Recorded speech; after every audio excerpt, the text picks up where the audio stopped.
Hello, John si Sean, Raptor Reporter sa Visayas. Naami diri karon sa Kabutatan Sur, diri sa May Medellin. We're here to check in with the residents who are now, as you can see, staying outside in tents. Who residents here have decided nga diri lang sa sila for the meantime kay hadlok pa kayo. They're afraid to go back sa ilahang mga balay. So di pa sila musulod sa ilang mga balay kay tungod sa mga aftershocks og naay posibilidad pod nga naay mga structures nga dili pa masigurado nga safe. So kailangan sila mo stay diri sa Daplin. So kuyog na ko karon kasi Sir Jaime, Sir Jaime. Okay, Sir Jaime, pwede nimo istoryahon kung unsay nahitabo diring nganong sa pagkakaroon diri mo dapita nga nagstay? Okay sir. O may hapon itong tanano, live ni. Kanang ako lang sulti sa trahedya sa muang Kabutatan Sur diri. Gikan sa Bagyong Udong na sa lasa sa mi sa Bagyong Udong ning segunda ning kining lindol nga mga balintong ng mga tao dis katunggan sa among nga bay wana nangawasak. Sa among kalisang hantud karon kurog pa mi.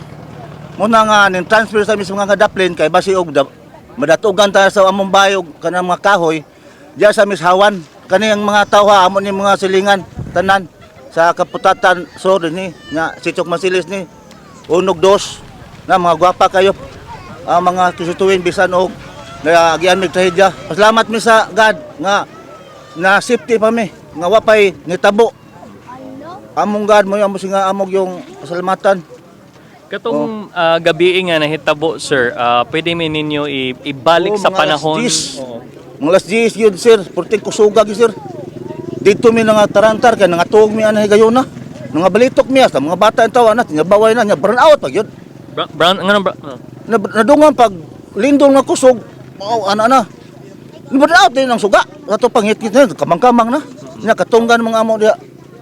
Nya asa mi pingon di ramhiram na mi. Ngita mi si ispat. Ito sinigitay ng mga tao. Murag na panik na ba? So nagkakuan ba? Kay wa pa mi kaagyan ni ako tigong-tiguang sa gud ni 66 nako. Karon ko agi gyud sa akong gikabatan ho tiguang ko ngapon lang ko. Nagstampede ba sir wala? Murag kalit ken higda guminya murag ang bahay murag ana ba? Nga ang mga tao ano mi? Hiram ko kung mga anak ko, kung mga apo. Kaya nagsiling-silingan namin, naglaray, may tunggan sir, na dagat. Ihumok yun among haligi sa Mumbai. Pero inyong balay kay dapit sa kanang shoreline. So ni ari mo diri. Shoreline yun, shoreline, yung takas kiming rin sa mamagis layo sa dagat kay mo high tide. Kahadlok sa dagat po mi. Kay ang among bahay nagis dagat. Nagda ko dagat. Nadya, doon lang sa among higdanan. Nakadawat mo mag tsunami nga advisory? Murag wa may agi katong bagyo. Oo. Gi kuan mi sa among konsyal, pabakwit. Kay kusog man kayo ang dagat nga high tide nga ang baha ning sugat, ni overflow. Kuto gi rescue mi, mga basa kay mi mga alas 11, alas 12 gabi ito. Pabakwit mi sa barangay hall. Ang kanini murag wa mi kadawat og report kay actually kusog kalit ba sir? Kalit. May tong bagyo kimingon. Bantay ta sa Visayas kay signal number 1. Ang lindol wag yoy nagpaybaw nga karong gabi una, karong alas 10. Pamakit mo kay lindol wag yun. Wag nagpaybaw. Ang Ginoo ray unta toy nagpaybaw sa amo nga sip. Gitaga ang imektas nga nabuhi sa Ginoo nga gisipti mi nga wag tayo na unsa sa mua. Ang uban nga lugar na namatay na datugan. Pero kami praise the Lord. So salamat mi. Just for context, the night na nahitabo ang katong earthquake, ang earthquake pag September 30, some hours after na tsunami advisory para sa mga areas nga daplin sa shoreline. So gisigurado ang mga residente sa mga shoreline nga mo evacuate. Sa pagkakaron it's kuan na October 4 na ta karon unya ang mga residente diri nga nagstay na diri sa daplin kay naghulat na lang nga maka-receive og ayuda gikan sa LGU o gikan pod sa mga private sector. Karon sir, naabay nangabot nga mga ayuda? Oo, doon na ayuda. Tubig, importante tubig. Kay, may tubig diya. Plus, ang among magripo, wa na mga gas. Nya, na ay mga kanon, agi pangatod, sudan.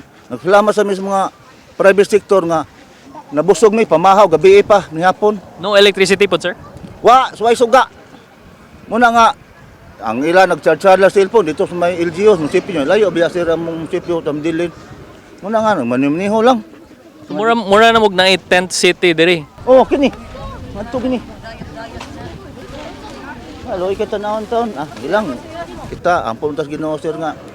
Way kinabuhi nga na. Kung naay mo hatag ninyo og ayuda, sir, besides sa tubig, besides sa pagkaon, unsa pay lain nila pwede mahatag? Ang kaniyang ta, usaw ito, kanay kawaw magini ang financial. Financial importante yun. Pero dili lang kay kawaw ni kay wa may mga trabaho kay gisold out man ang trabaho ang kampo tapas.